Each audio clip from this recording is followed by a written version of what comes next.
जय हिंद साथियों। PW only IAS की इस मंच पे आप सभी लोगों का बहुत बहुत स्वागत है। चलिए, वर्ल्ड हिस्ट्री की श्रृंखला हम लोग किया जा रहा था और वर्ल्ड हिस्ट्री के इस सीरीज में हम लोग बढ़ते हुए आज कहाँ पे आ गए हैं? बढ़ते हुए आज जो है द्वितीय विश्व युद्ध पर आ गए हैं।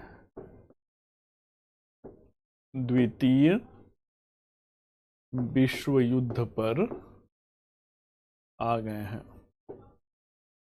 वर्ल्ड वॉर सेकेंड 1939 से 1945 पर आ गए हैं। परंतु इसके पहले हम लोग क्या करेंगे? परंतु इसके पहले जो है कल का जो अमेरिका की महान आर्थिक मंदी है उसे हम लोग जो है कंप्लीट किया जाएगा। दो क्लास एक साथ में समझ नहीं पा रहा हूं। ये सुशीला जो है, कौन सी दो क्लास एक साथ आपकी चल रही है उसे बताइएगा। एसी ऑन कर दीजिए प्लीज का जो।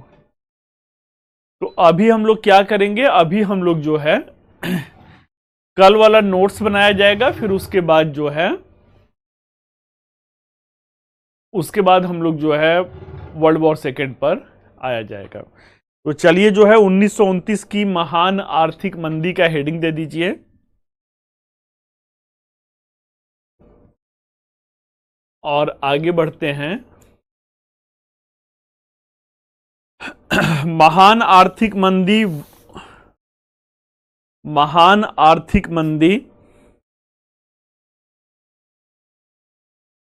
वर्ष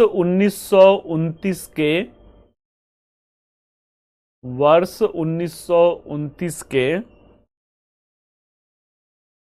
अक्टूबर महीने में अमेरिका के शेयर मार्केट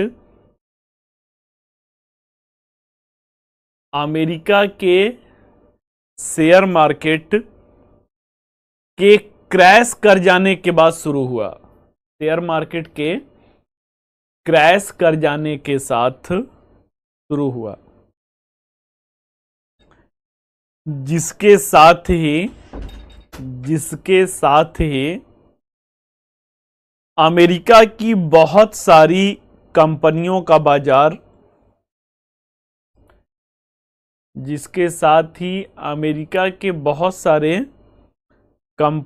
का बाजार मूल्य या तो डूब गया,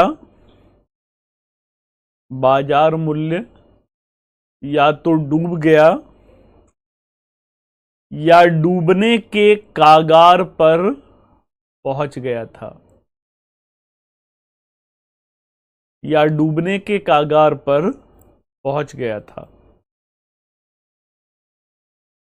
फुल स्टॉप, पैराग्राफ चेंज कर लीजिए।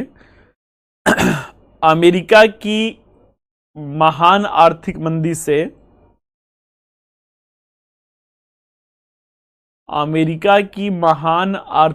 से अमेरिकी अर्थव्यवस्था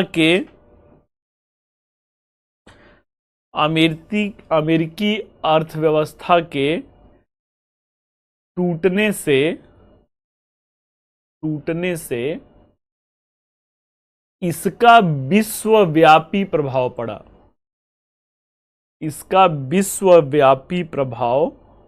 पड़ा,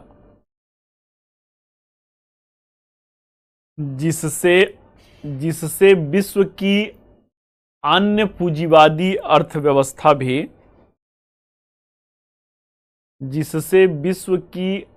पूंजीवादी अर्थव्यवस्था भी दुष्प्रभावित हुई।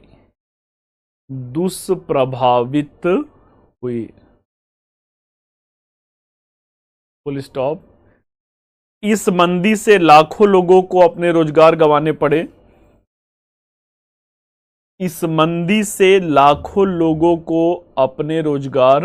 गंवाने पड़े।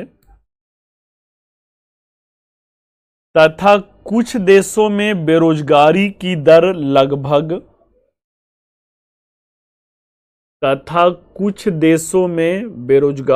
दर लगभग 33% तक पहुंच चुका था। बेरोजगारी की दर लगभग 33% तक पहुंच चुका था। Full stop, paragraph change.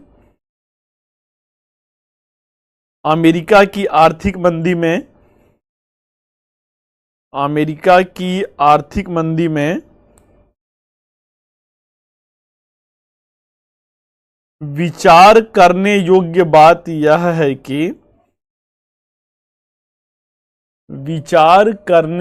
बात यह है कि विश्व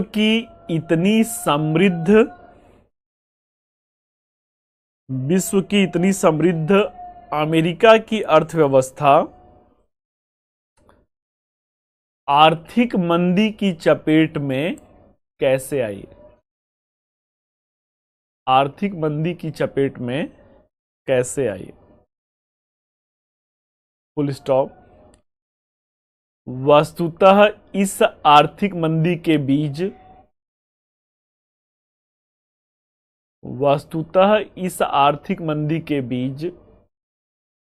प्रथम विश्व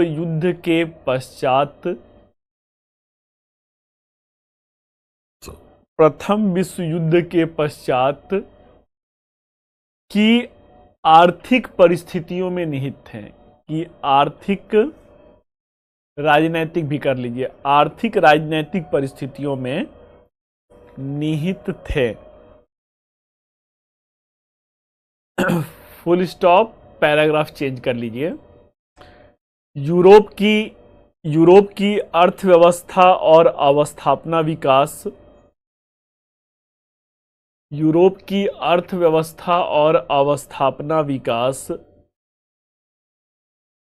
लगभग बर्बाद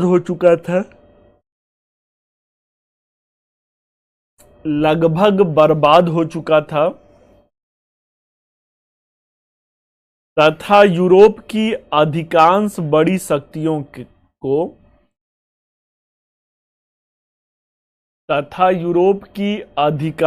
बड़ी शक्तियों को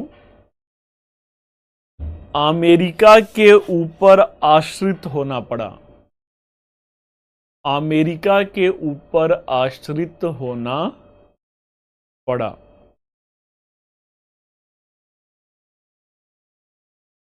फुल स्टॉप। यूरोप के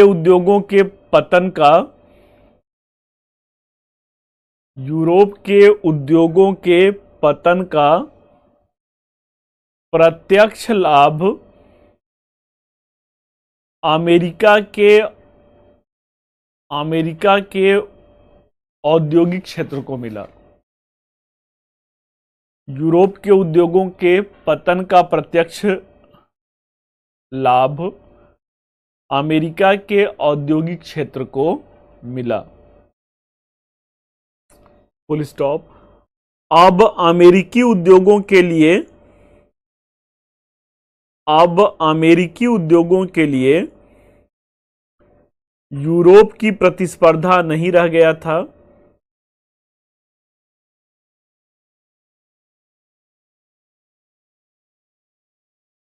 अब अमेरिकी उद्योगों के लिए यूरोप की प्रतिस्पर्धा नहीं रह गया था तथा इनका लाभ दर बढ़ गया था।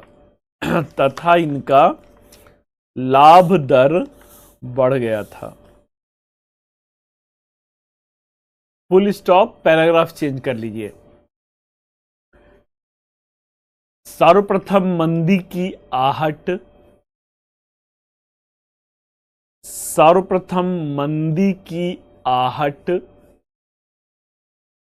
अमेरिका के बैंकिंग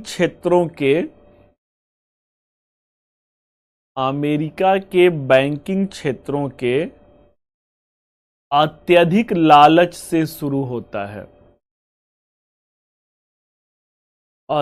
लालच से शुरू होता है। Full stop. यह बैंकिंग क्षेत्र उद्योगों के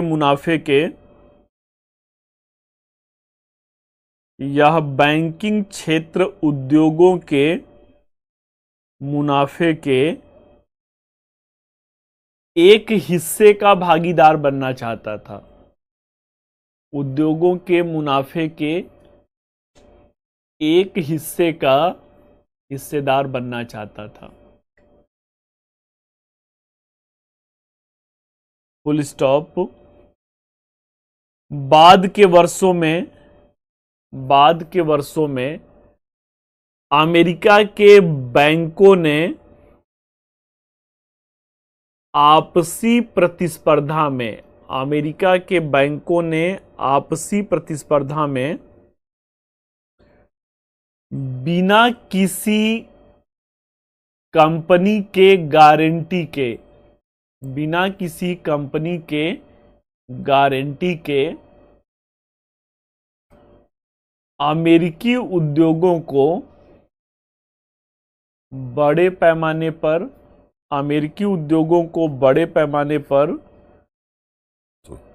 उनके उत्पादन को बढ़ाने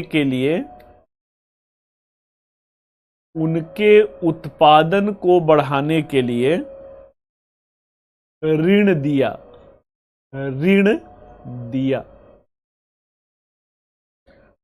फुल स्टॉप। इधर यूरोपीय देशों के द्वारा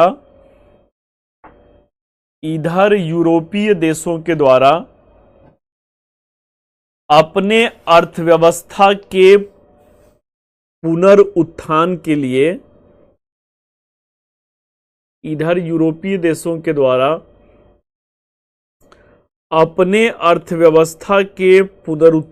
के लिए यूरोप के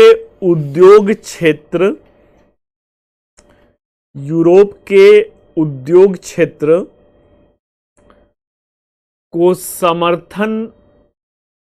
समर्थन देना शुरू किया और धीरे धीरे यूरोपीय उद्योग आत्मनिर्भर होना प्रथम विश्व युद्ध के पश्चात आत्मनिर्भर होना शुरू हो गए, जिससे अब यूरोपीय मांग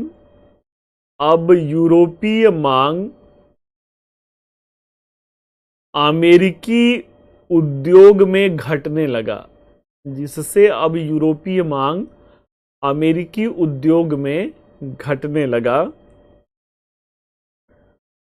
और इस प्रकार अमेरिका के विभिन्न उद्योगों ने धीरे धीरे उत्पादन क्षमता घटाने का निर्णय लिया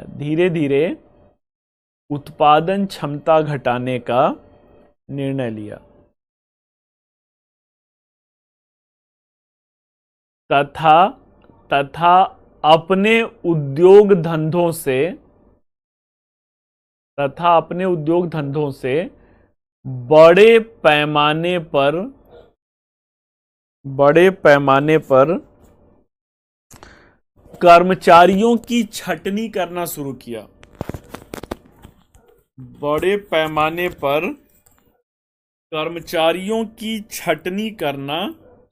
किया। जिससे अमेरिका के लोगों के क्रय शक्ति क्षमता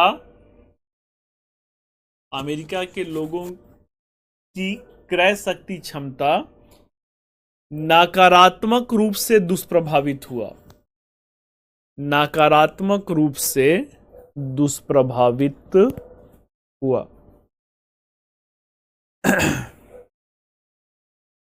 इस प्रकार नकारात्मक दुष्प्रभावित हुआ। फुल स्टॉप दे करके क्या कीजिए, पैराग्राफ चेंज कर लीजिए।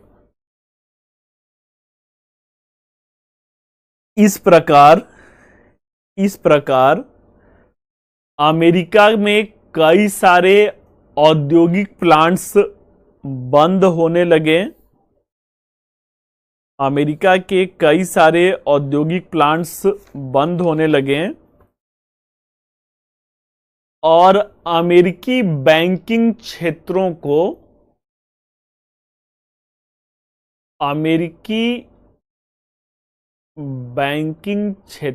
को अत्यधिक नुकसान उठाना पड़ रहा था। अमेरिकी बैंकिंग क्षेत्रों को अत्यधिक नुकसान उठाना पड़ रहा था। Full stop. 1929 ईस्वी में स्थिति अत्यधिक भयावह हो गई।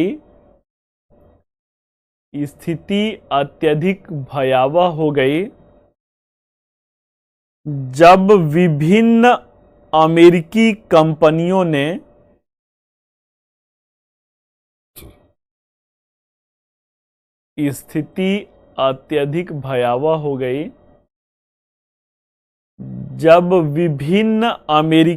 कंपनियों ने अपने औद्योगिक परिणाम जारी करना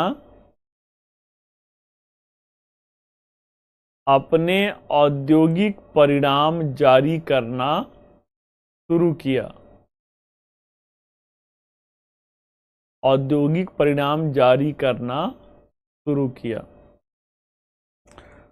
और इस प्रकार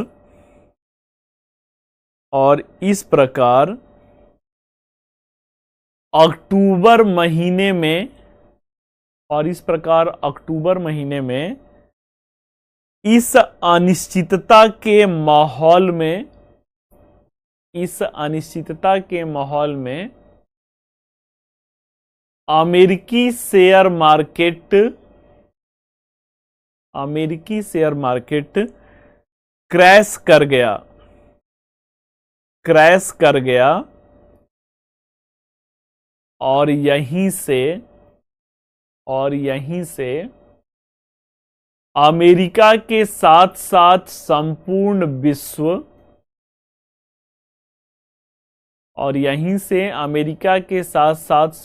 विश्व महान आर्थिक मंदी का साक्षी बना। हेडिंग दे दीजिए न्यू डील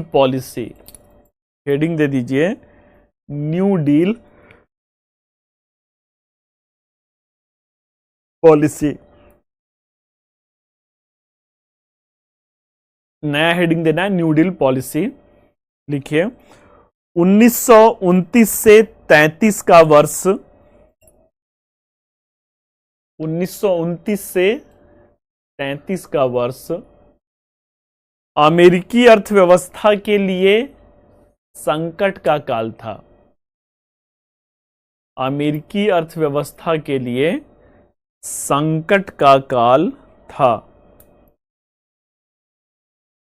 क्योंकि सरकार के द्वारा कोई भी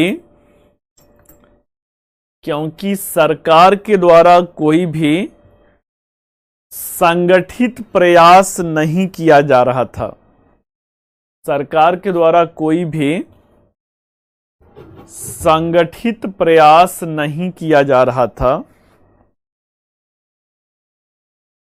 परंतु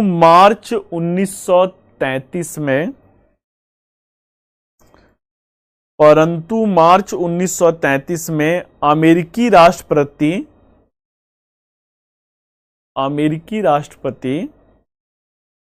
फ्रैंकलिन डी रूजवेल्ट अमेरिका के नए राष्ट्रपति के रूप में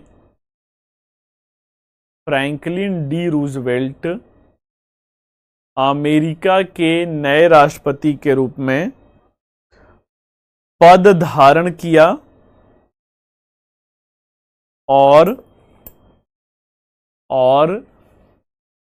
अमेरिका के आर्थिक सुधारों के अमेरिका के आर्थिक सुधारों के एक नवीन सेट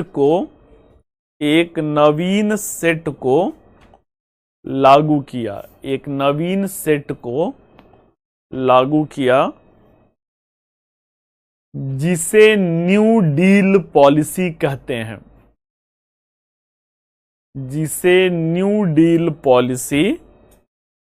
हैं, फुल स्टॉप, पैराग्राफ चेंज। इस न्यू डील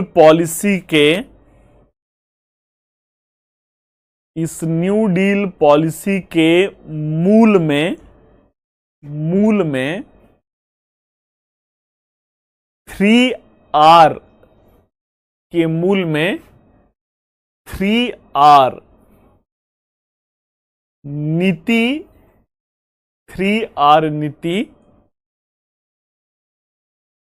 केंद्र में था, के मूल में 3R नीति केंद्र में था। अर्थात लाइन चेंज कर लीजिए, आर से रिलीफ है, पहले आर से रिलीफ है, दूसरे आर से रिकवरी है और तीसरे आर से रिफॉर्म है। Relief, recovery and reform. लिखिए रिलीफ, रिकवरी एंड रिफॉर्म। आगे लिखिए, इस नीति के तहत अमेरिकी उद्योग धंधों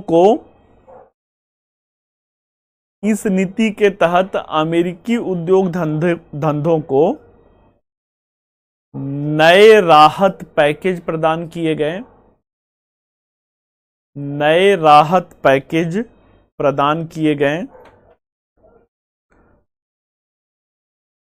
नेक्स्ट पॉइंट, बैंकिंग सेवा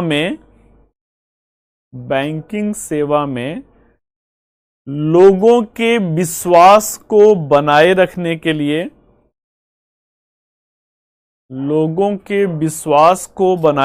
के लिए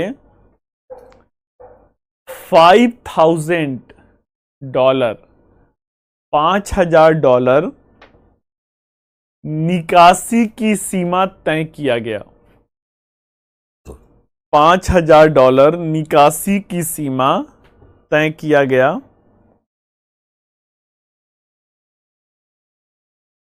नेक्स्ट, बैंकों की कार्यप्रणाली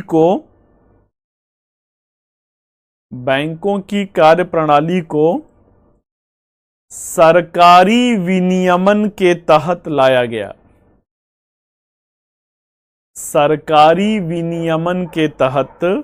लाया गया। तथा बैंकों के स्टॉक मार्केट में निवेश को प्रतिबंधित कर दिया गया। स्टॉक मार्केट में निवेश को प्रतिबंधित कर दिया गया। नेक्स्ट, नवीन व्यवस्था के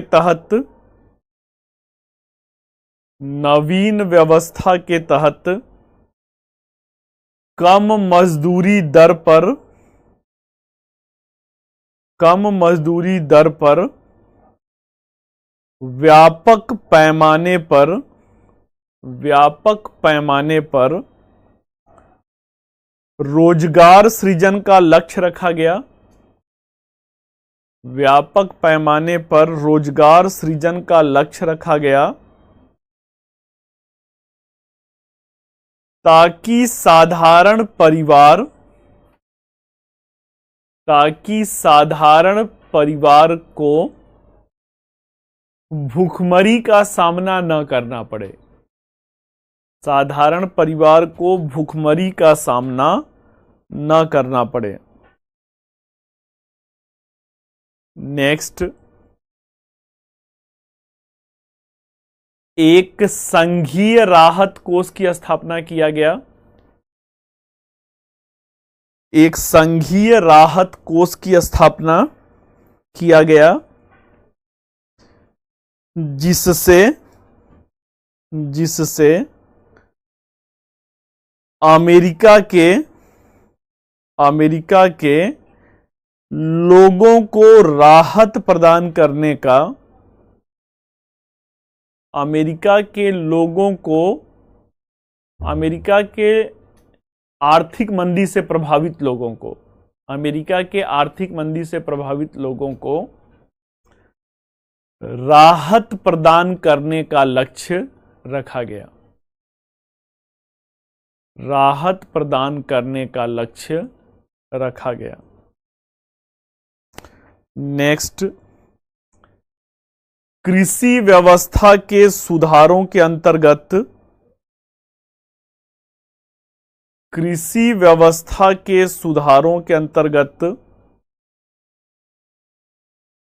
एक कृषि कोष की स्थापना किया गया। एक कृषि कोष की स्थापना किया गया ताकि अधिक उत्पादन बढ़ाने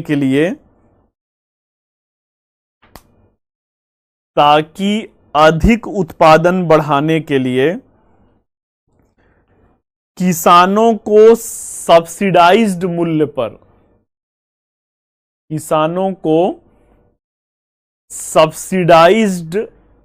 सब्सिडी सुने हैं ना, सब्सिडाइज्ड मूल्य पर राहत प्रदान किया जा सके।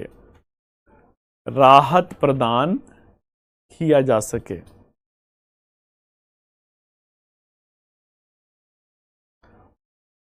अगला पॉइंट कीजिए, राष्ट्रीय औद्योगिक रिकवरी एक्ट। राष्ट्रीय औद्योगिक रिकवरी एक्ट के द्वारा अमेरिकी उद्योगों को अस्थायित्व दिया गया। अमेरिकी उद्योगों को अस्थायित्व दिया गया। साथ ही औद्योगिक क्षेत्र में कार्य व्यवहार की एक निश्चित, औद्योगिक क्षेत्रों में कार्य व्यवहार की एक निश्चित नैतिक संहिता को लागू किया गया। कार्य व्यवहार की एक निश्चित नैतिक संहिता को, कोड ऑफ कंडक्ट कहते हैं, को लागू किया गया। नेक्स्ट, अमेरिका ने स्वर्ण प्रतिमान की व्यवस्था को समाप्त कर,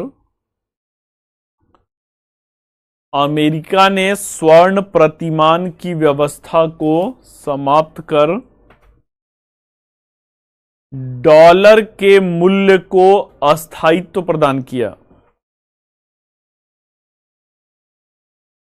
अमेरिका ने स्वर्ण प्रतिमान की व्यवस्था को समाप्त कर डॉलर के मूल्य को अस्थायित्व प्रदान किया तथा वैश्विक अर्थव्यवस्था को ज्यादा पारदर्शी और अस्थायित्व प्रदान किया गया। वैश्विक अर्थव्यवस्था को ज्यादा पारदर्शी और अस्थायित्व प्रदान किया गया।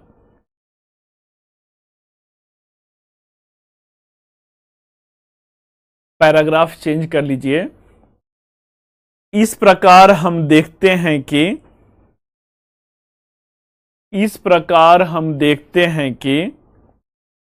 न्यू डील पॉलिसी ने वर्ष 1939 तक अमेरिकी अर्थव्यवस्था को महान मंदी के दौर से बाहर निकाला। अमेरिकी अर्थव्यवस्था को महान मंदी के दौर से बाहर निकाला,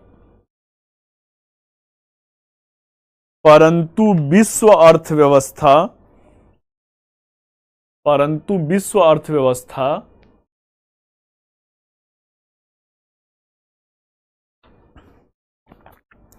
अभी भी आर्थिक मंदी से प्रभावित था, जो कि द्वितीय विश्व युद्ध के दौरान व्यापक पैमाने पर युवाओं को सैन्य क्षेत्र में रोजगार मिलने, जो कि द्वितीय विश्व युद्ध के दौरान व्यापक पैमाने पर युवाओं को सैन्य क्षेत्र में रोजगार मिलने, महिलाओं को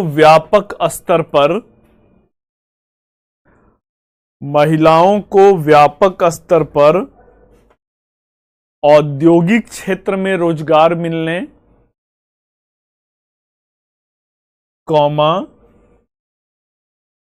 युद्ध से जुड़े सैन्य साजो सामान में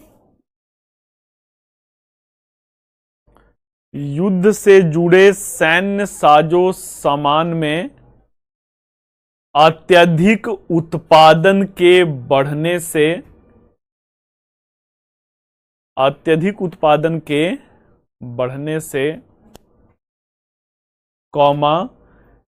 साम्राज्यवादी शक्तियों के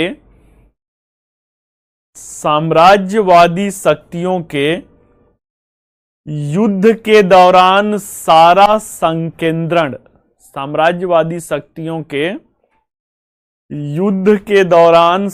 संकेंद्रण, अपने देश पर करने से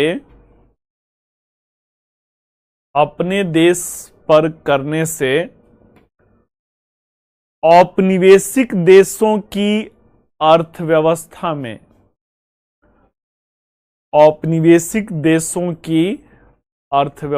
में देसी उद्योगों के उदय होने से, देसी उद्योगों के उभरने से तथा युद्ध के दौरान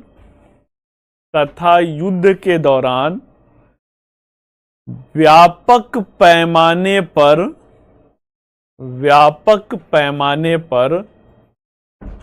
अवस्थापना क्षेत्र के बर्बाद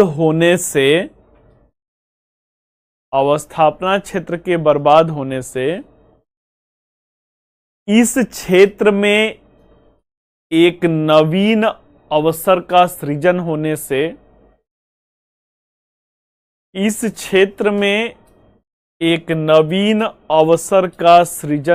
से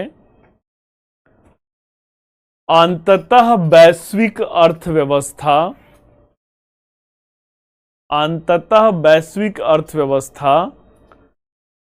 वैश्विक आर्थिक मंदी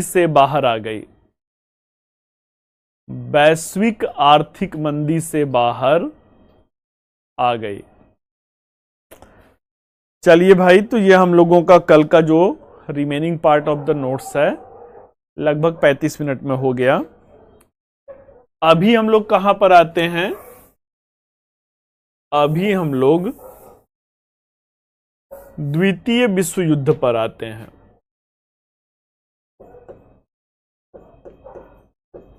द्वितीय विश्व युद्ध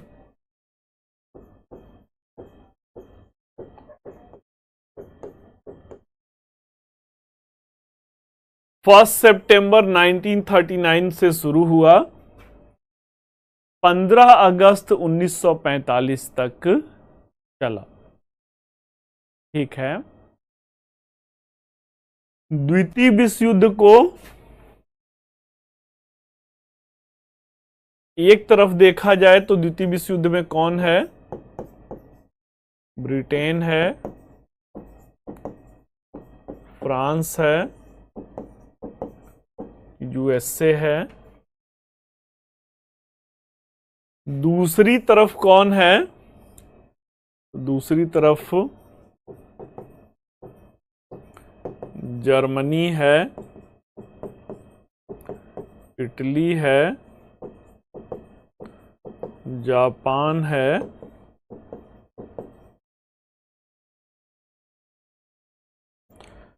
जर्मनी जो है वो जून 1941 में रूस पर क्या करेगा?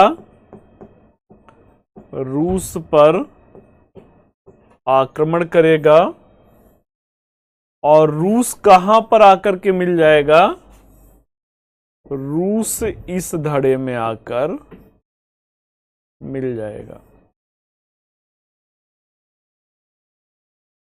अब भाई द्वितीय विश्व युद्ध को देखा जाए तो 6 वर्ष तक चला, एक लंबा समय काल है।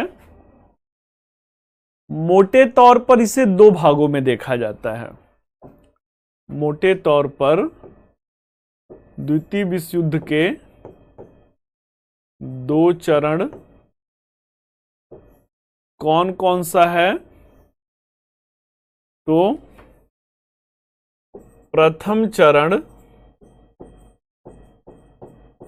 1939 से 1942 है, और द्वितीय चरण जो है, द्वितीय चरण जो है 1942 से 1945 है। प्रथम चरण में क्या होता है? प्रथम चरण में इस ब्लॉक की स्थिति अत्यंत कमजोर होगा, अत्यंत कमजोर होगा। और द्वितीय चरण में इस ब्लॉक की स्थिति जो है ये अत्यंत कमजोर होगा। मीन्स की कॉन्सेप्ट दिमाग में बनना जरूरी है। 1939 से मध्य 1942 तक पूर्णतः इस युद्ध में ये हावी रहेंगे। ये क्या रहेंगे? प्रथम चरण में ये ब्लॉक हावी रहेगा। द्वितीय चरण में ये वाला ब्लॉक जो है वो इनके ऊपर हावी होना शुरू हो जाएगा। अब मुद्दे की बात क्या है भाई? मुद्दे की बात है कि जब इतना बड़ा विश्व युद्ध हुआ, प्रथम विश्व युद्ध 1914 से 18, तो मात्र 20 वर्षों में ऐसा क्या हो गया कि फिर से विश्व युद्ध शुरू हो गया? अभी तो 1919 में वर्साई की संधि की बातें चल रही थी, शांति सम्मेलन चल रहा था। 20 सालों में क्या हो गया कि फिर से एक विश्व युद्ध हो गया? तो आइए देखा जाए क्या हो गया। तो वर्ल्ड वॉर सेकेंड, क्या देखा जाएगा इसका? वर्ल्ड वॉर सेकेंड का कारण क्या है? अगला जो है युद्ध की प्रमुख घटनाएं क्या हैं, और अगला जो है इसका प्रभाव क्या है, इसका प्रभाव क्या है। तो मुद्दे की बात क्या है भाई कि कारण क्या है, घटनाएं क्या हैं और प्रभाव क्या है। तो पहला तो यही देखना है कि 20 वर्ष में क्या ऐसा हो गया कि एक बार फिर से विश्व युद्ध हो गया। तो आइए उसी पे बात किया जाए। प्रमुख कारण क्या थे? प्रमुख कारण किसका? वर्ल्ड वॉर सेकेंड का।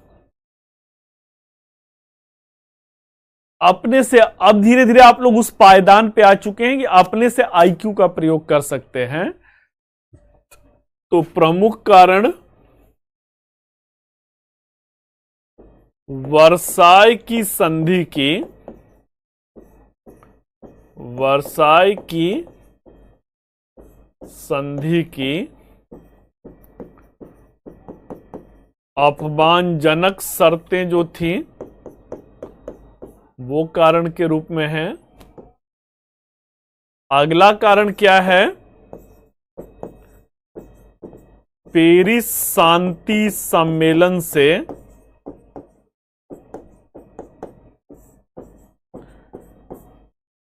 इटली की निराशा, इटली की निराशा, ये कारण है। अगला कारण क्या है? तो अगला कारण नाजीवादी और फांसीवादी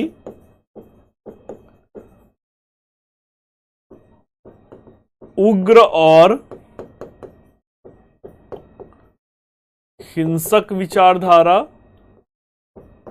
उग्र और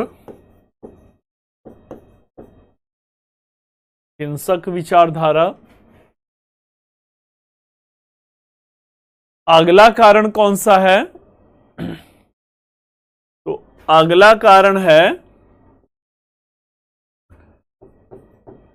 पश्चिमी देशों की, पश्चिमी देशों की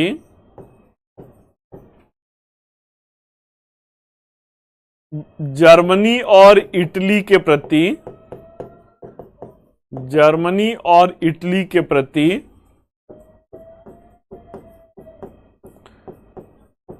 तुष्टीकरण की नीति, तुष्टीकरण की नीति। अगला कारण क्या है भाई? तो अगला कारण है अंतरराष्ट्रीय संस्था, अंतरराष्ट्रीय संस्था लीग ऑफ नेशन की, लीग ऑफ नेशन की असफलता। अगला कारण क्या है? तो अगला कारण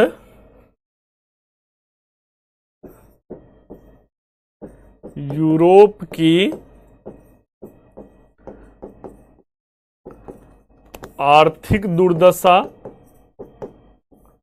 यूरोप की आर्थिक दुर्दशा। अगला कारण क्या है? तो हिटलर और मुसोलिनी की साम्राज्य विस्तारवाद, हिटलर और मुसोलिनी का साम्राज्य विस्तारवाद एक और कारण है। अगला कारण क्या है? तो स्पेन का गृह युद्ध, स्पेन का गृह युद्ध। अब ध्यान से सुनिए, एक बार टॉपिक अगर आप खत्म कर लिए, एक अगर जागरूक लड़का है तो दोबारा ये टॉपिक मात्र 1 घंटे का काम है, मात्र 1 घंटे का काम है। इसीलिए इसे क्या कहते हैं? इसीलिए इसे जो है जनरल स्टडी कहते हैं, जीएस कहते हैं। बहुत डूबना नहीं है, आपको इतना बड़ा सिलेबस है कि हर पहलू पे अपना दृष्टिकोण बनाना है। तो ये जो 7-8 कारण हैं, ये वर्ल्ड वॉर सेकेंड के प्रमुख कारण रहते हैं। एक एक पहलू पर विचार किया जाए। तो पहला क्या है? वर्साई की संधि की अपमानजनक शर्तें। अगर आपको वुडरो विल्सन याद आ रहे हैं, अमेरिकी राष्ट्रपति याद आ रहे हैं, उन्होंने कहा था कि ये शांति समझौता नहीं, ये युद्ध विराम है। और कहते हैं कि जर्मनी क्या, कोई भी देश जो है, कोई भी स्वाभिमानी देश इतने कठोर शर्तों को बर्दाश्त नहीं करेगा। कोई भी स्वाभिमानी देश इतने कठोर शर्तों को बर्दाश्त नहीं करेगा। तो इस तरीके से क्या है, वर्साई की संधि का जो अपमान था कि आप अपनी नौसेना नष्ट कर दीजिए, बस मात्र 1 लाख सेना रखेंगे, सारे अफ्रीका का उपनिवेश मिल बांट के ब्रिटेन और फ्रांस ने बांट लिया। ये अपमानजनक शर्तें ही प्रथम विश्व युद्ध का कारण था। इसीलिए प्रश्न है कि द्वितीय विश्व युद्ध के बीच वर्साई की संधि में निहित थे। वही हाल भाई, ये कर चुके हैं टॉपिक, वही हाल इटली का था। इटली भी अपने आप को क्या महसूस कर रहा था? अपने आप को छला हुआ महसूस कर रहा था। $15 बिलियन का नुकसान हुआ था। 6.5 लाख सैनिक मरे थे, 10 लाख सैनिक घायल हुए थे। ले देकर के मिला कुछ भी नहीं। सारी आशाएं अफ्रीका के जर्मन उपनिवेशों से थी, जिसे ब्रिटेन और फ्रांस ले गए। इटली भी, अगर आपके साथ भी धोखा हो, और धोखा जो कहा जाता है बड़ा धोखा हो, व्यक्ति कुछ भी हो जाए तड़प उठता है जब उसको सोचता है। तो यही हाल स्पेन के साथ हुआ था। नेपोलियन गलियारा मांगा था कि पुर्तगाल पे आक्रमण करना है। स्पेन उस लेवल का दोस्त था, उस लेवल की दोस्ताना उसने निभाया था। इस नेपोलियन के चक्कर में ट्रैफेलगर के युद्ध में पूरा नौसैनिक बेड़ा बर्बाद करवा लिया था। मित्रता का आलम यह था कि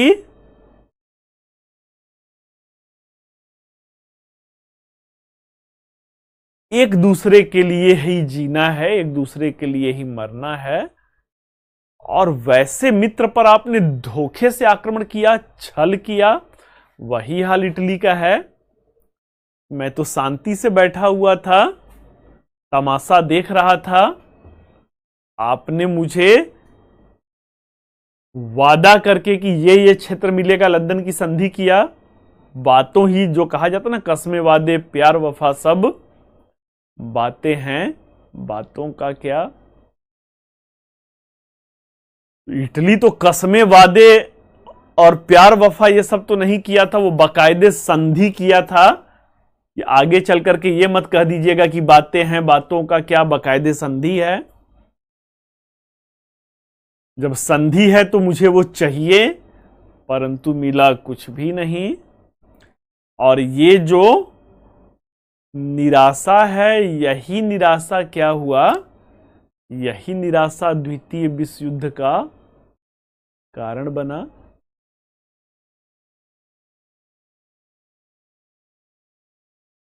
अंतर्राष्ट्रीय संस्था लीग ऑफ नेशन की असफलता। प्रथम विश्व युद्ध के कारण में देखेंगे कोई अंतर्राष्ट्रीय संस्था थी ही नहीं।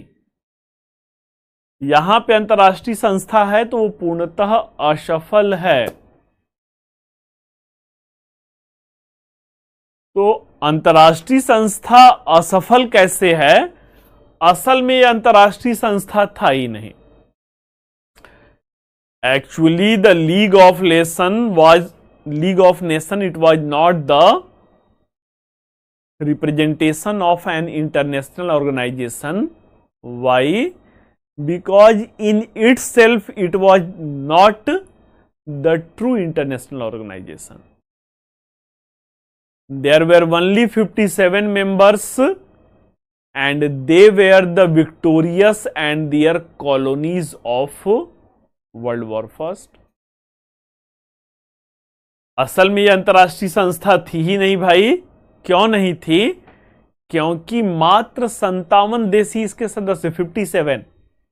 आज विश्व में लगभग 206 देश हैं, लगभग 193 देश यूएनओ का। आज यूएनओ अंतर्राष्ट्रीय संस्था है। G20 समिट में हमारे प्रधानमंत्री जी ने कहा कि भाई भारत को अस्थायी सदस्यता यूएनओ में दीजिए। अगर नहीं देंगे तो क्या होगा? धीरे धीरे अंतर्राष्ट्रीय संस्था का महत्व ही खत्म हो जाएगा। ध्यान रखिएगा, इतिहास हमें आगे की भी सीख देता है। यदि यूएनओ का 75 साल से ज्यादा, 77 साल हो गया यूएनओ को, 1945 में बना था। 78 साल, अक्टूबर में 78 साल हो जाएगा। 78 साल में इस संस्था में आज तक जो 1945 में प्रावधान किया गया आज भी वही है। मात्र 5 अस्थायी सदस्य, आज भी मात्र 5 हैं। तो मुद्दे की बात क्या है भाई? मुद्दे की बात यह है कि अगर यूएनओ भी अपना अंतर्राष्ट्रीय संस्था का गौरव खो दिया, भले 193 देश हैं लेकिन 5 ही देश तो मिलकर फैसला ले रहे हैं। जो वीटो जिनके पास है वही असली बॉस हैं। वही प्रधानमंत्री जी ने कहा भाई कि जल्द से जल्द भारत विश्व का सबसे बड़ा लोकतंत्र, विश्व की सबसे बड़ी जनसंख्या। भगवान कृष्ण ने भी कौरवों की सभा में यही कहा था ना, न्याय करो तो आधा दो, यदि उसमें भी कोई बाधा हो तो दे दो केवल 5 गांव।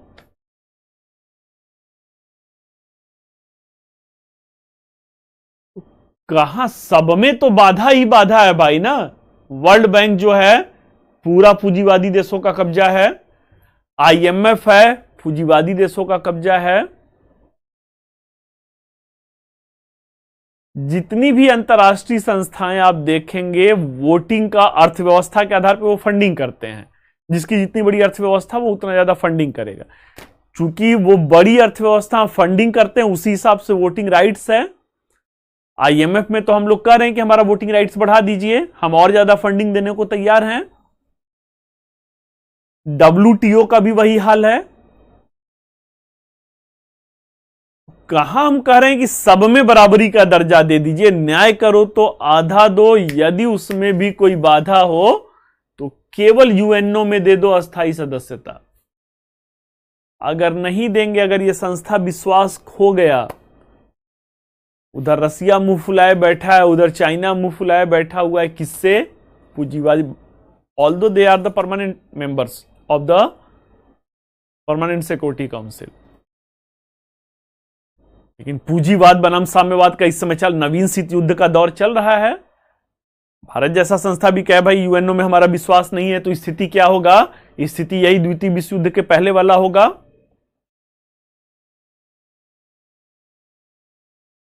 अगर यूएनओ असफल हुआ तो फिर बात कहां तक बढ़ेगी, इसका भी इल्म होना चाहिए, आप लोगों को एहसास होना चाहिए। इसमें केवल 57 देश हैं। 57 देश कौन थे? तो विजित देश और उनके जो उपनिवेश थे। तो असल में यह अंतर्राष्ट्रीय संस्था थी ही नहीं।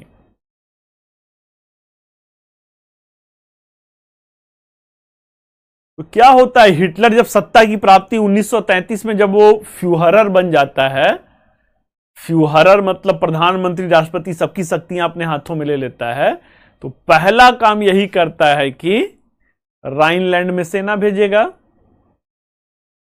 पहला काम करेगा कि जो एक निशस्त्रीकरण था, शस्त्रीकरण करना शुरू करेगा। अब क्या है भाई, राइनलैंड पे सेना भेजना मतलब लीग ऑफ नेशन की असफलता है। गिरगिट को देख के गिरगिट रंग बदलता है। उधर जापान मंचूरिया पे, चीन के मंचूरिया पे कब्जा किया हुआ था पहले से ही। इटली ने अबिसीनिया, डार्डेनलीज इन सबको जबरन जीतना शुरू किया। हर जगह लीग ऑफ नेशन असफल है। और इसी तरीके से क्या होता है, इसी तरीके से यही छोटे छोटे युद्ध द्वितीय विश्व युद्ध का कारण बन जाते हैं। अगला कारण क्या है भाई, नाजीवाद और फांसीवाद। जो कहा जाता है बीज बोएंगे हिंसा का, तो फसल जो है समृद्धि और खुशहाली का थोड़ी काटेंगे। अपनी जनता का, चूंकि जनता परेशान थी, आर्थिक मंदी से परेशान थी, जो जलालत मिला था, जो रुसवाई मिली थी पेरिस और वर्साई की संधि से, उससे परेशान थी।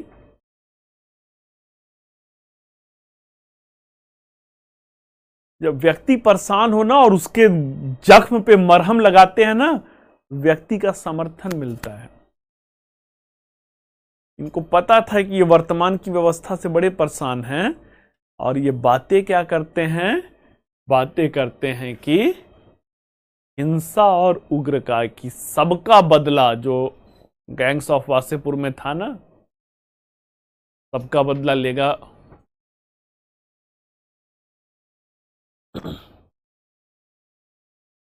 अब जनता इतना ज्यादा, उसे पता थोड़ी होता है कि हिंसा का मतलब बात कहां तक बढ़ेगी। कहने की एक बार मैंने इसी क्लास में कहा था ना कि इस समय स्वर्णिम अवसर है, अगर भारत चाहे तो तुरंत गुलाम कश्मीर को ले सकता। गुलाम कश्मीर में अभी परसों का वहां पे नारे लग रहे हैं, भारत आकर के हमें मिला ले। क्यों नारे लग रहे हैं भाई? क्योंकि पाकिस्तान की इस समय खस्ता हाल स्थिति है, बहुत ही कह सकते हैं। हमारे पास जो फॉरेन एक्सचेंज रिजर्व है वो 600 $650 बिलियन है। पाकिस्तान के पास 3-4 बिलियन डॉलर बचा। पाकिस्तान से तो बहुत अच्छी स्थिति बांग्लादेश में 15-16 बिलियन डॉलर उसका जो है फॉरेन एक्सचेंज रिजर्व है। विदेशी मुद्रा उसके पास, बांग्लादेश के पास लगभग 16 बिलियन डॉलर, पाकिस्तान के पास 3-4 बिलियन डॉलर। मतलब बहुत ही हालत खराब है। महंगाई की दर आप देख रहे हैं कि बिजली का बिल जो है वहां पे 150 रुपया यूनिट समथिंग हुआ है।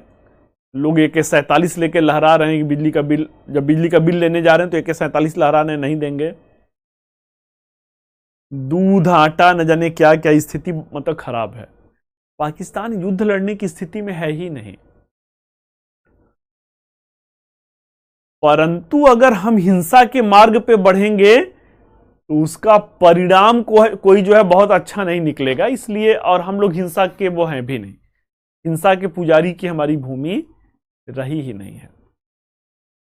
मुद्दे की बात क्या है कि अपनी जनता को हिंसा का मरहम लगाते हैं।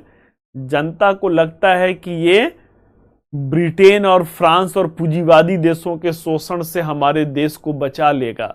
ये व्यक्ति है जो ब्रिटेन और फ्रांस को हरा देगा। और क्या होता है, यही हिंसा की फसल द्वितीय विश्व युद्ध के रूप में आता है।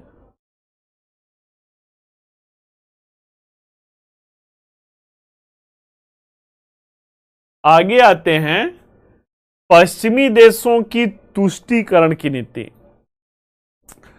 तुष्टीकरण किसे कहते हैं?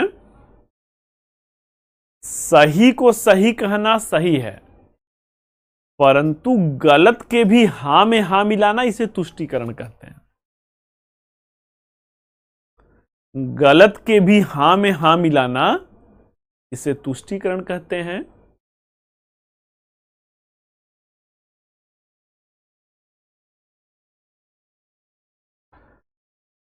तो ये दोनों क्या रहते हैं? ये दोनों साम्यवाद के विरोधी रहते हैं। साम्यवाद के विरोध में ब्रिटेन और फ्रांस को एक अवसर दिखता है कि ये रोक देंगे, साम्यवाद के प्रसार को रोक देंगे।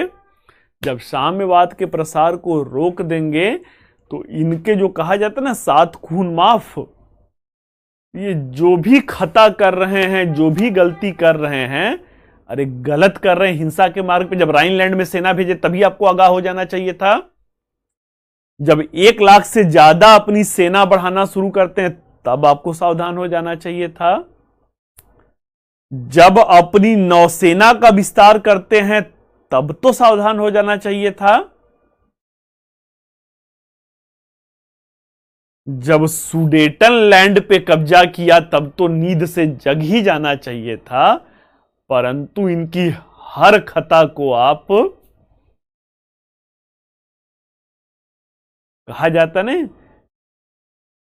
कि हम तो समझे शायद आखिरी होगा उनका ये सितम, और फिर यही सोचकर हर सितम सहते गए। इनको लगता है तुष्टीकरण, गलत के हां में हां मिलाते हैं कि अब मान जाएंगे, अब मान जाएंगे। और ये क्या होता है, इनको लगता है कि ये हमसे डर रहे हैं, और इनकी ढिठाई उसे कहते हैं, इनकी ढिठाई और बढ़ती ही चली गई। पानी सर के बाहर, पानी सर के ऊपर तब निकला जब पूरा पोलैंड सो रहा था। सुबह के 4 बजे थे। हम लोग इसी दिल्ली में 17 सालों से हैं। पाकिस्तान पे जब सर्जिकल स्ट्राइक हुआ था तो उस समय थोड़ा सा युद्ध वाला वो था। फाइटर प्लेन जब उड़ती है ना, यही दिल्ली में अक्सर उड़ता रहता था, मतलब वो हमेशा पूरा जो कहा जाता ना कि टॉप उस पे रखना, जो है कि कभी भी युद्ध हो सकता है। अभ्यास किया जाता है, ड्रिल किया जाता है। जब उड़ता था, 1-2 जाता था ना, तो इतनी आवाज करता है भाई ने, लगता था आसमान फट जाएगा। सुपरसोनिक स्पीड से चलती हैं। और सुबह के 4 बजे जब पूरा पोलैंड सो रहा है, हिटलर क्या करता है, 2000 फाइटर प्लेन थी, 2000 फाइटर प्लेन पोलैंड के आकाश को चीरते हुए बमबारी करता है। अरे आम जनता का क्या खता था भाई, आम जनता का क्या वो था।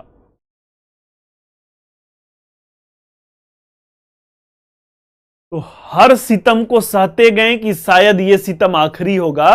पानी सर के ऊपर कब निकला, जब पोलैंड पे 2000 फाइटर प्लेन गई। लेकिन कहावत क्या है, अब पछतायत होत क्या। वही 1 सितंबर द्वितीय विश्व युद्ध की शुरुआत माना जाता है। अगला क्या है भाई, हिटलर और मुसोलिनी का साम्राज्य विस्तारवाद। साम्राज्य विस्तारवाद मतलब हम लड़ के लेंगे अपना हक। फिर से शुरू कर देते हैं देशों को जीतना। उधर जापान को मैंने कहा मंचूरिया को जीता, फिर वियतनाम को जीतता है, फिर अपना लंबा वो रास्ता अपनाता है।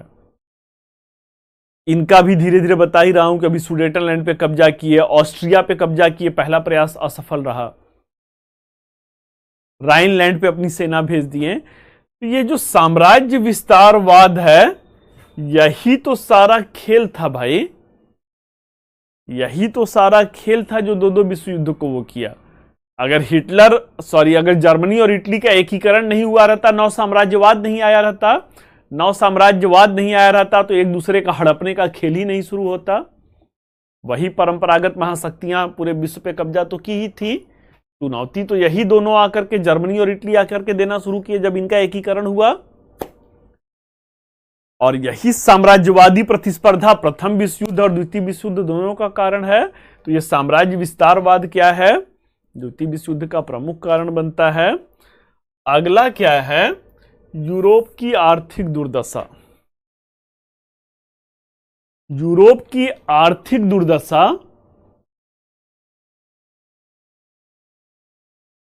एक तो प्रथम विश्व युद्ध से औधे मुंह गिरे थे। प्रथम विश्व युद्ध के पश्चात जो है 1929 की महान आर्थिक मंदी आ जाती है। महान आर्थिक मंदी से क्या होता है, जो बची खुची कसर रहती है वो भी समाप्त हो जाता है। व्यक्ति जब देखिए आर्थिक परेशानी में होता है ना, इसी दुनिया में भाई लोग चोरी भी करते हैं, डकैती भी करते हैं, हत्या भी करते हैं। सबके मूल में देखेंगे तो 90% वही पैसे का ही लालच है। चोरी मतलब क्या, धन की चोरी। किताब चुराने तो कोई जाता नहीं है।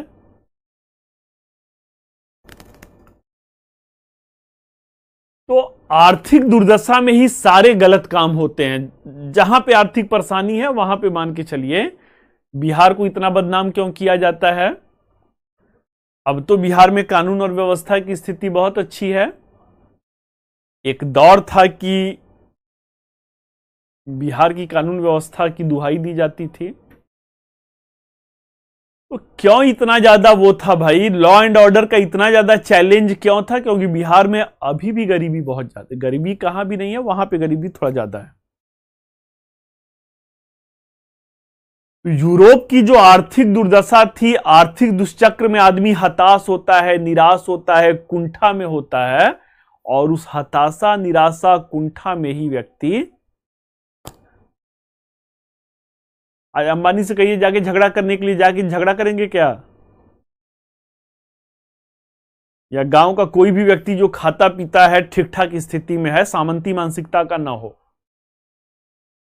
झगड़ा वो करता है जो सड़क छाप गुंडे होते हैं। अरे जिसके पास कुछ नहीं है, कि कौन सा जिंदगी बहुत बेहतर है कि जेल जाने से जिंदगी नरक होगा, झगड़ा वही करते हैं। जो चैन से एसी में सोए हुए हैं, जिनका सब कुछ बढ़िया से, उनको तो 10 बार सोचना होगा ना कि जेल में जाएंगे तो फिर स्थिति क्या होगी। आर्थिक दुर्दशा में ही क्राइम होता है, आर्थिक दुर्दशा में ही हिंसा होती है। और यूरोप की आर्थिक दुर्दशा ही क्या होता है, द्वितीय विश्व युद्ध को अपरिहार्य बना देता है।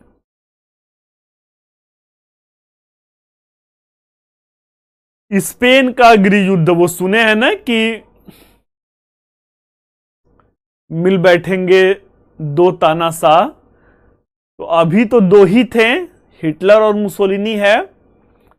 तीसरा उधर जापान से 1936 में ये क्या बनाते हैं, 1936 में रोम बर्लिन धुरी बनाते हैं। रोम जो है इटली की राजधानी, बर्लिन जो है जर्मनी की राजधानी। अगले साल ये क्या हो जाता है, अगले साल 1937 में टोक्यो रोम बर्लिन एक्सिस हो जाता है। 1907 टोक्यो वहां की राजधानी जापान की। अब 2 से 3 तानाशाह हो गए। तब तक एक तानाशाह स्पेन में उभरता है, नाम रहता है general Franco. General Franco, general Franco Spain में लोकतंत्र का गला घोट देता है और वहां पे निरंकुश शासन की स्थापना करना चाहता है। इसी में लोकतांत्रिक शक्तियां उसके विरोध में खड़ी होती हैं और गृह युद्ध शुरू हो जाता है। लोकतांत्रिक शक्तियों और तानाशाही शक्ति जनरल फ्रैंको था। अब इनको लगता है हम 2 से 3 हो गए, 3 से 4 हो जाएं तो इतना बेहतर। प्लस ठीक ठाक युद्ध हथियारों का इन्होंने वो किया हुआ था, जखीरा इकट्ठा किया था। अब इसकी सच्चाई की मतलब जैसे परमाणु बम है, एक्सपेरिमेंट हुआ था ना, एक्सपेरिमेंट होता है, प्रयोग होता है, एक छोटा सा उसका प्रोटोटाइप ब्लास्ट किया जाता है। तो इनके भी हथियारों की मारक क्षमता एक्सपेरिमेंट हुई थी, अभी जमीनी स्तर पे वास्तविकता परखा जाना बाकी था। पता भी है इन्हें कि लड़ना, फाइनली लड़ना किससे है, ब्रिटेन और फ्रांस से लड़ना है। जमीनी स्तर पे अपने हथियारों की मारक क्षमता परखना चाहते थे। और क्या होता है, स्पेन के गृह युद्ध में जनरल फ्रैंको को समर्थन देते हैं और जनरल फ्रैंको को समर्थन देकर के हथियारों की मदद करते हैं। जनरल फ्रैंको उन हथियारों को अपने ही जनता को मारने के लिए प्रयोग करता है। जब अपने ही जनता को मारने के लिए प्रयोग करता है तो इन दोनों को जमीनी हकीकत पता चल गई कि हमारे हथियार जमीनी स्तर पे भी उतना ही घातक है जितना प्रायोगिक स्तर पे हैं। जब मामला फुल प्रूफ हो जाता है कि अब हम लड़ने योग्य हैं, तब द्वितीय विश्व युद्ध का बाकायदे आगाज कर दिया जाता है। तो चलिए भाई, कारण के सारे पहलू पे चर्चा हो गया। कहीं पे कोई डाउट है तो फटाफट प्रश्न बताइए, मैं देख रहा हूं, अन्यथा आगे।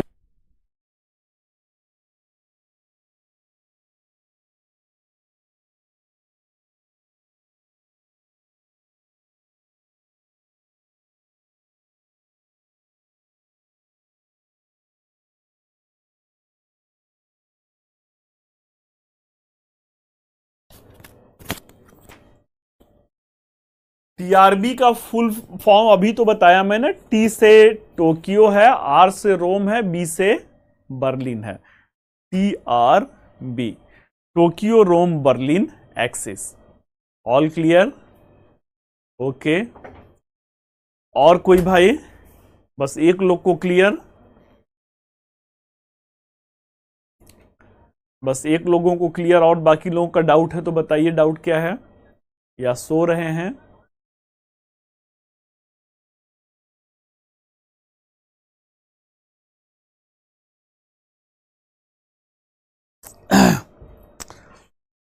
चलिए आगे बढ़ा जाता है।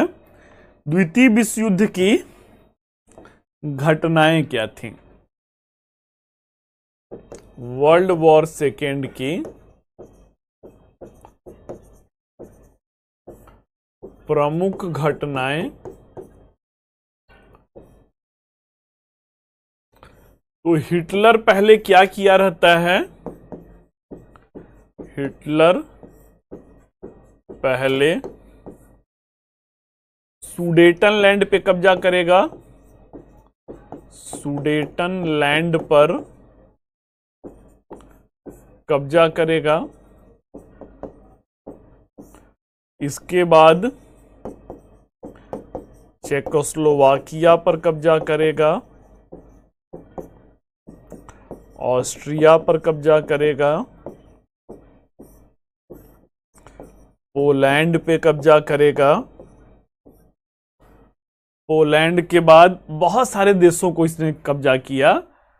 एस्टोनिया है, लाटविया है, लिथुआनिया है, फिर स्वीडन है, फिनलैंड है, देन आफ्टर बेल्जियम है, देन आफ्टर फ्रांस। सारा प्रतिशोध तो फ्रांस से ही रहता है।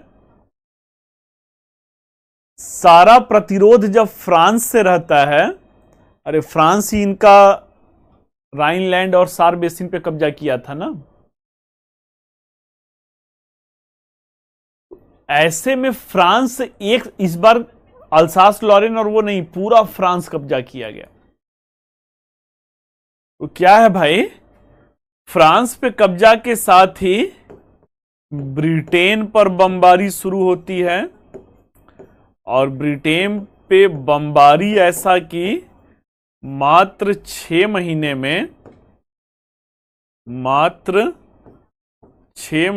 में 50,000 बम 50,000 बम कहां पे, केवल राजधानी लंदन पर, केवल राजधानी लंदन पर।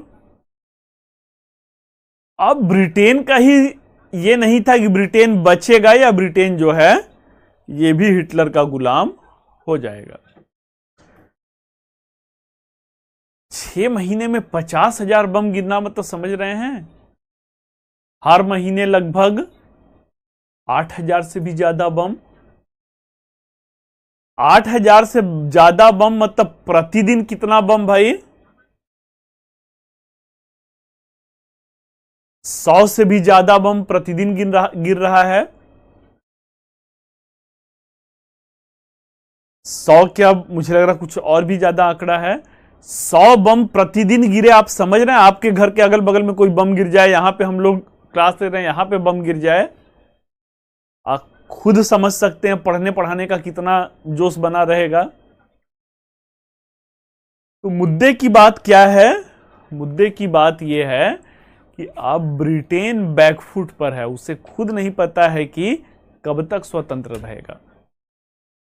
अब खुद नहीं पता है कि कब तक स्वतंत्र रहेगा।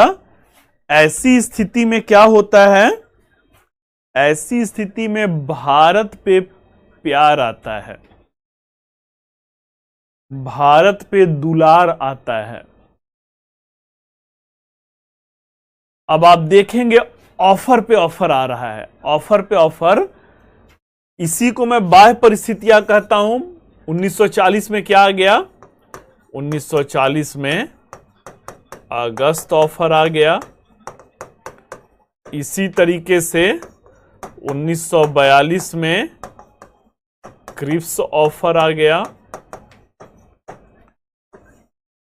अगर आधुनिक भारत आप कर चुके हैं तो आधुनिक भारत में आप देखे होंगे युग का युग मर गया बस केवल एक चीज देखने के लिए कि हम स्वराज देख लें, स्वतंत्रता नहीं स्वराज देख लें।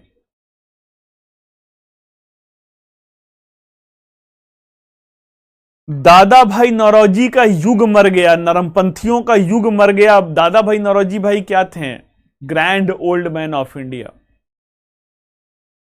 क्या कुछ इस पर्सन ने नहीं किया था। He was the member of parliament in the upper house of British parliament in house of lords. Britain के उच्च सदन में सांसद थे, सांसद थे, भारत में नहीं ब्रिटेन में। उस जमाने में भारत में भी सांसद बनना मतलब बहुत ही रसूखदार होंगे तब जाकर के बनेंगे। बिपिन चंद्रा की किताब पढ़िए, उसमें खुद इन्होंने कहा है कि मेरे जीते जी भारत को स्वतंत्रता तो बहुत दूर की बात है, डोमिनियन स्टेटस अगर मिल जाए तो मैं अपने को धन्य समझूंगा, धन्य समझूंगा। तिलक जी का सपना था स्वराज हमारा जन्मसिद्ध अधिकार। स्वराज मतलब डोमिनियन स्टेटस। डोमिनियन स्टेटस मतलब कि भारत का शासन भारतीयों के द्वारा होने दीजिए, गवर्नर जनरल या वायसराय केवल ऑब्जर्वेटरी होगा। शासन ब्रिटेन के ही नाम पे होगा लेकिन शासन उस देश के लोगों के द्वारा। ये डोमिनियन स्टेटस इन्होंने ऑस्ट्रेलिया को दिया था, कनाडा को दिया था, लेकिन भारत भी यही मांग रहा है। 1905 से तो बाकायदे मांग रहा है, लेकिन ये नहीं दिए। 1 अगस्त 1920 को बेचारे तिलक जी मर गए। अक्टूबर 1928 में लाला लाजपत राय, बस क्या ख्वाहिश था कि स्वराज डोमिनियन स्टेटस देख ले, स्वतंत्रता नहीं मांग रहे थे, डोमिनियन स्टेटस।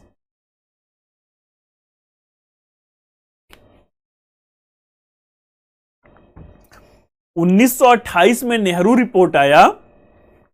नेहरू रिपोर्ट में भी डोमिनियन स्वतंत्रता नहीं मांगा गया था, डोमिनियन स्टेटस मांगा गया था। जब 1 साल का अल्टीमेटम भी दिया गया कि 1 साल में दे दीजिए नहीं तो पूर्ण स्वराज। 1929 में हम पूर्ण स्वराज पे चले गए।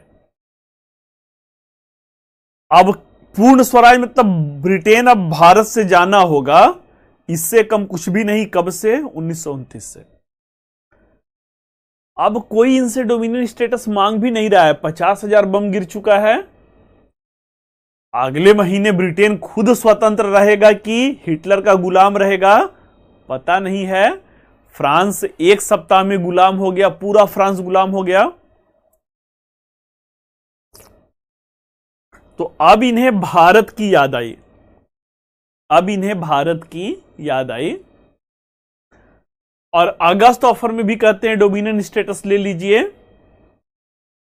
क्रिप्स ऑफर में भी कहते हैं डोमिनियन स्टेटस ले लीजिए।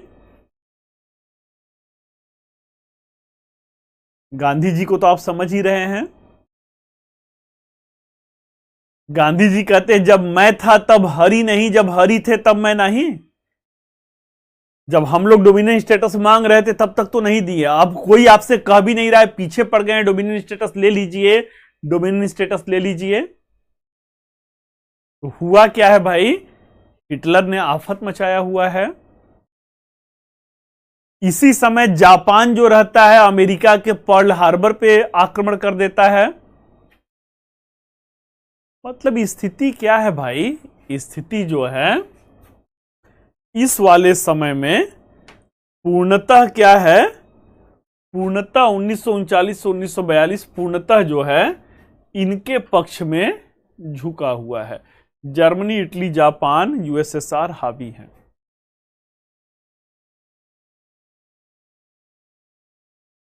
जब सब कुछ ठीक चल रहा है तो फिर वही कहा जाता है ना कि आ बैल मुझे मार। एकदम पूरा युद्ध में बढ़त बना हुआ है, चारों तरफ त्राहिमाम मचा हुआ है। अब क्या है? अब इनके दिमाग में खुराफात सूझेगा, हिटलर के दिमाग में खुराफात आएगा। नेपोलियन को भी किसी और ने नहीं, उनके खुराफात ने ही बर्बाद किया। स्पेन पे आक्रमण कर दिए, वहीं से कब्र खुदना शुरू हो गया। इनके भी दिमाग में खुराफात आया। इतिहास नहीं पढ़े थे, अगर इतिहास पढ़े रहते, नेपोलियन का इतिहास पढ़े रहते तो शायद खुराफात नहीं आता। नेपोलियन की भी 5 लाख सेना रूस में ही मरी थी भाई ना, रूस के खिलाफ अभियान में ही मरी थी ना। ये क्या करते हैं? 1941 में, जून 1941 में रूस पे आक्रमण करते हैं।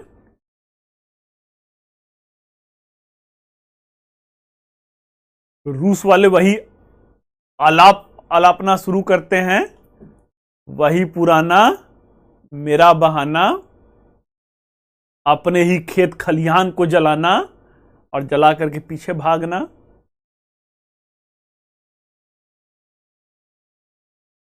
आज भी रूस भाई इतने भागों में बट गया, आज भी रूस दुनिया का सबसे बड़ा देश है। जब दुनिया का सबसे बड़ा देश है,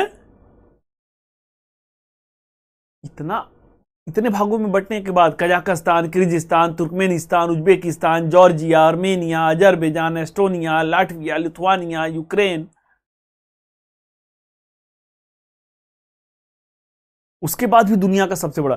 अब हिटलर उस पर अटैक कर देते हैं, ये अपने ही खेत खलिहानों को जलाते हुए पीछे भागने लगता है।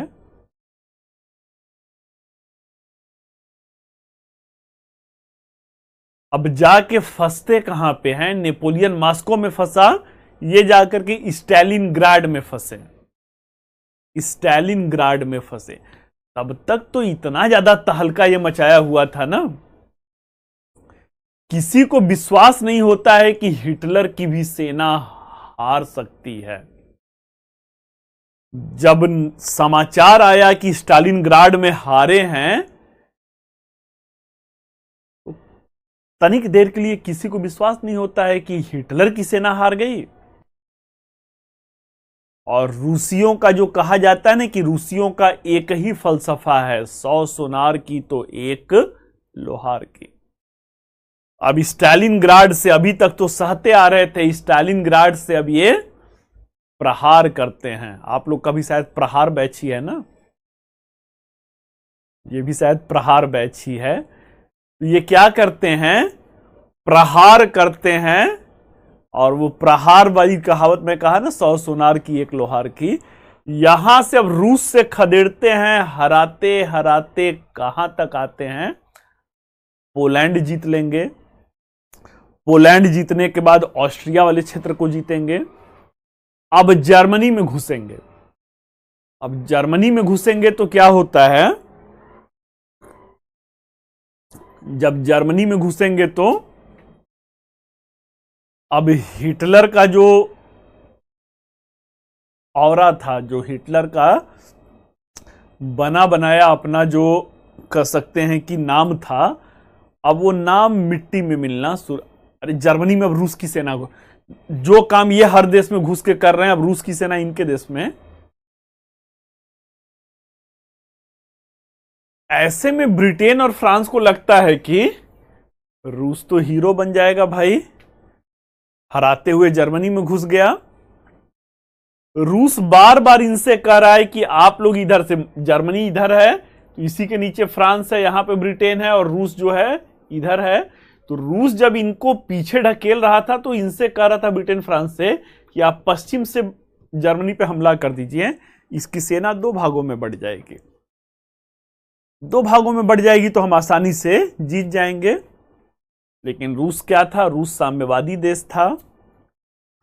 इन पूंजीवादी देशों की मंशा थी कि रूस जितना कमजोर हो जाए हमारे लिए उतना अच्छा है, युद्ध के बाद हम ही बादशाह होंगे।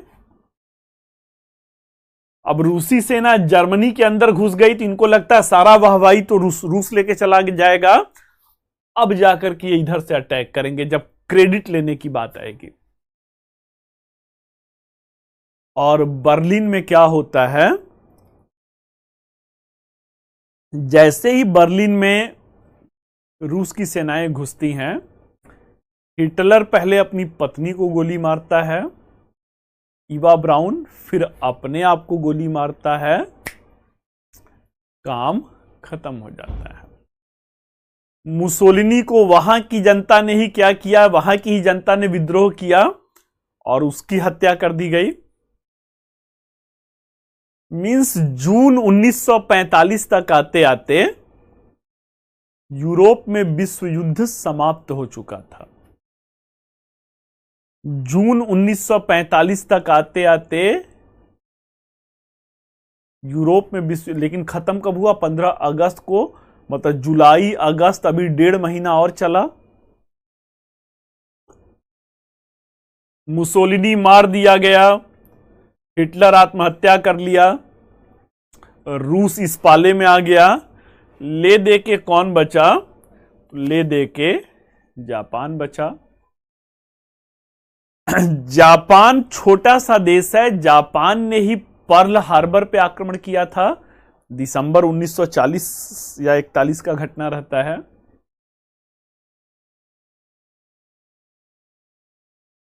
अमेरिकियों के अंदर भी वो प्रतिशोध रहता है कि पर्ल हार्बर का बदला तो लेकर के रहेंगे। आइंस्टीन जिसने परमाणु बम का, न्यूक्लियर एनर्जी पे काम कर रहा था, वो जर्मनी का साइंटिस्ट था, जर्मनी का वैज्ञानिक था। आइंस्टीन हिटलर के दिमाग को समझ चुका था कि ये विध्वंसात्मक है। जर्मनी छोड़ के उसे अमेरिका, लगता है ना कि इसी को कहते हैं आप इमेज अपना कैसा बना रहे हैं, तो वो अमेरिका चला जाता है। जब अमेरिका जाता है तो अमेरिका से कहता है कि मैं न्यूक्लियर एनर्जी पे, परमाणु ऊर्जा पे काम कर रहा हूं, E=mc²।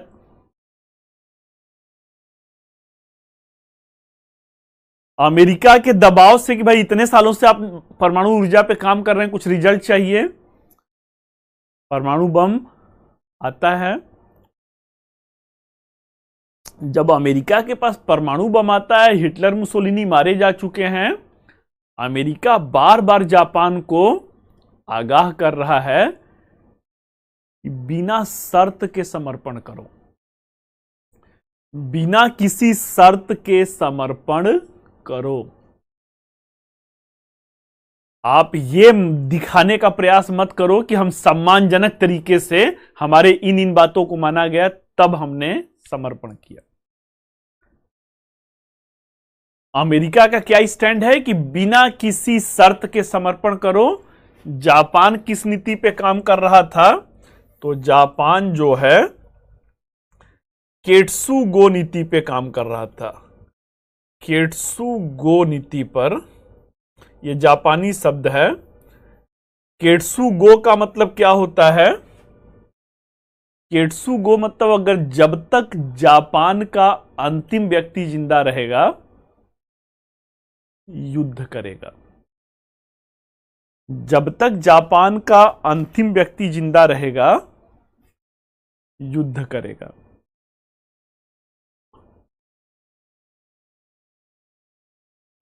कोई जगह है क्लास में या सब के सब सो गए हैं?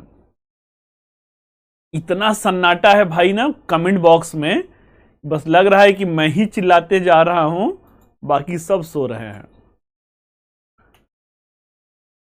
अगर जगे हैं तो जरा मुझे जगे होने का प्रमाण दीजिए कि जगे हैं। हम लोग सुबह से चिल्ला रहे हैं तो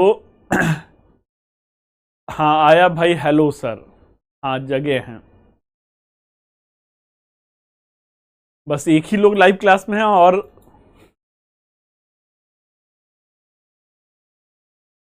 वही ये अतुल का ही बार बार मैसेज आ रहा है। बाकी लोग गायब हैं क्या?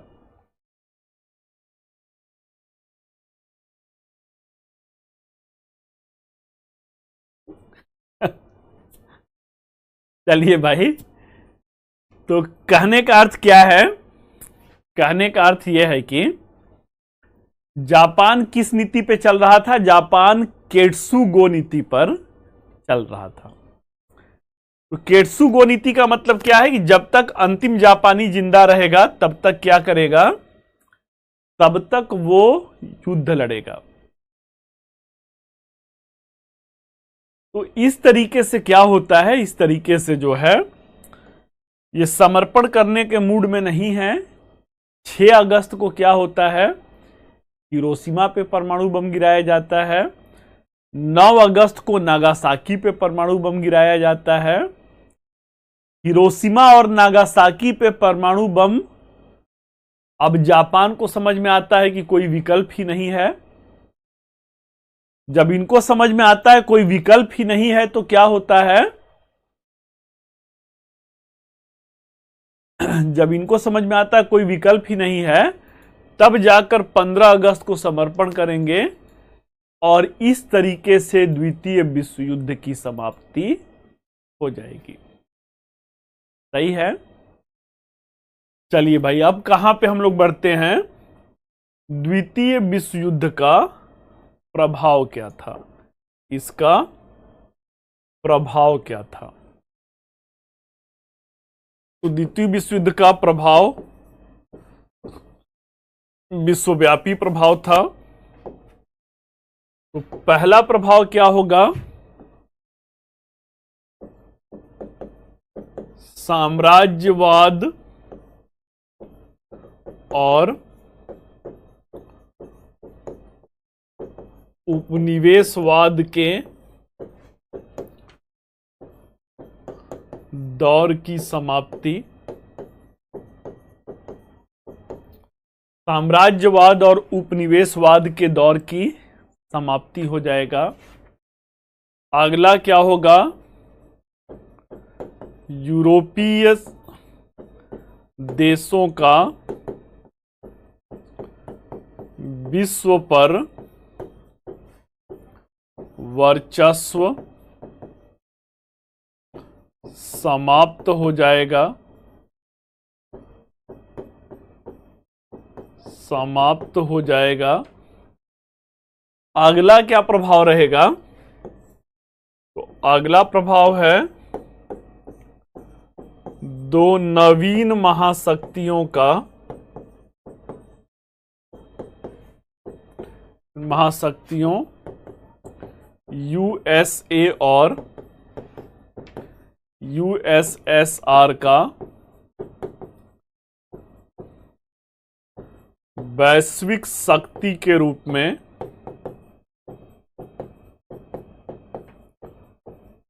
उदय होगा। इसके साथ साथ क्या होगा, 24 अक्टूबर 1945 को यूएनओ का गठन होगा। एक सही मायनों में वैश्विक अंतर्राष्ट्रीय संस्था जो है वो उभर करके आ रही है। जो वैश्विक अंतर्राष्ट्रीय संस्था है, इसमें मैंने कहा अब 193 देश हो चुके हैं। अगला द्वितीय विश्व युद्ध का प्रभाव, शीत युद्ध की शुरुआत होगा। अगला प्रभाव, तृतीय विश्व के देशों का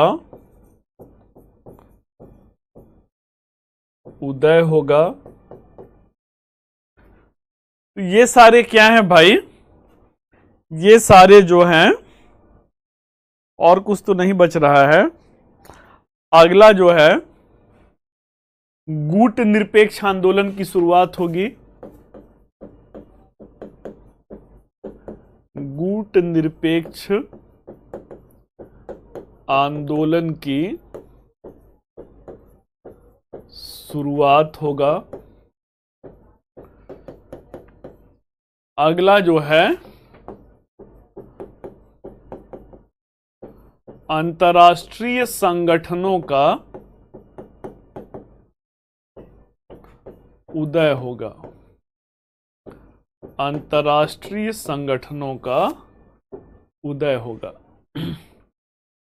तो क्या प्रभाव पड़ता है द्वितीय विश्व युद्ध का? साम्राज्यवाद और उपनिवेशवाद, 20 वर्ष के अंदर दो विश्व युद्ध हुए हैं। साम्राज्यवाद और उपनिवेशवाद, अब मान लिया जाएगा कि अगर ये चलता रहा, तीसरा विश्व युद्ध में मानवता ही समाप्त हो जाएगा। क्यों? क्योंकि परमाणु बम का दौर आ चुका है। साम्राज्यवाद और उपनिवेशवाद का जैसे ही अंत होगा तो नए नए देश स्वतंत्र होना शुरू होंगे। ये नए नए देश सदियों गुलामी के परिणाम थे। सदियों गुलामी के पश्चात आजाद हुए तो इन्हें तृतीय विश्व कहा गया। अब मुद्दे की बात है, प्रथम विश्व और द्वितीय विश्व कौन है? तो आधुनिक विश्व में सबसे पहले पूंजीवादी देश आए तो उन्हें प्रथम विश्व कहा गया। बाद में साम्यवादी आए तो उन्हें द्वितीय विश्व कहा गया। नवीन स्वतंत्र देश, इन्हें तृतीय विश्व कहा गया।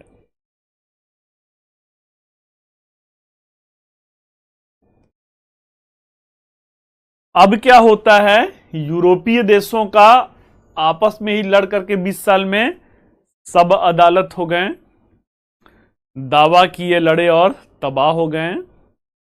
जब तबाह हो गए तो दो नवीन महाशक्तियों का, अमेरिका और रूस का, वैश्विक शक्ति के रूप में उदय हो गया।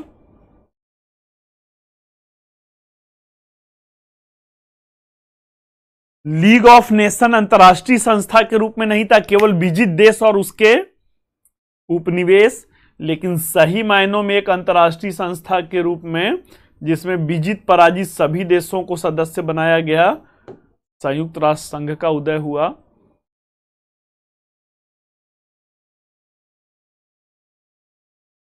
अगला जो है,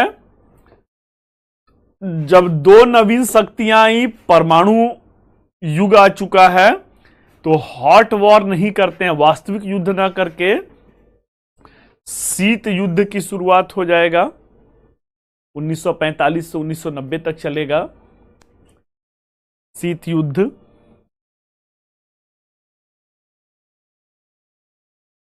अब क्या है भाई, जो नवीन स्वतंत्र देश है, इस शीत युद्ध में क्या रहेगा? इस शीत युद्ध में या तो उन्हें साम्यवाद के गुट का में रहना है या तो उन्हें पूंजीवादी गुट में रहना है। भारत जैसे देश कहते हैं कि फिर से ये गुलामी की ही बात है, तो कहते हैं ना तो हम पूंजीवादी गुट में, ना तो हम साम्यवादी गुट में, हम किस गुट में, तो हम गुट निरपेक्ष आंदोलन की शुरुआत अपनी संप्रभुता को सुनिश्चित करेंगे।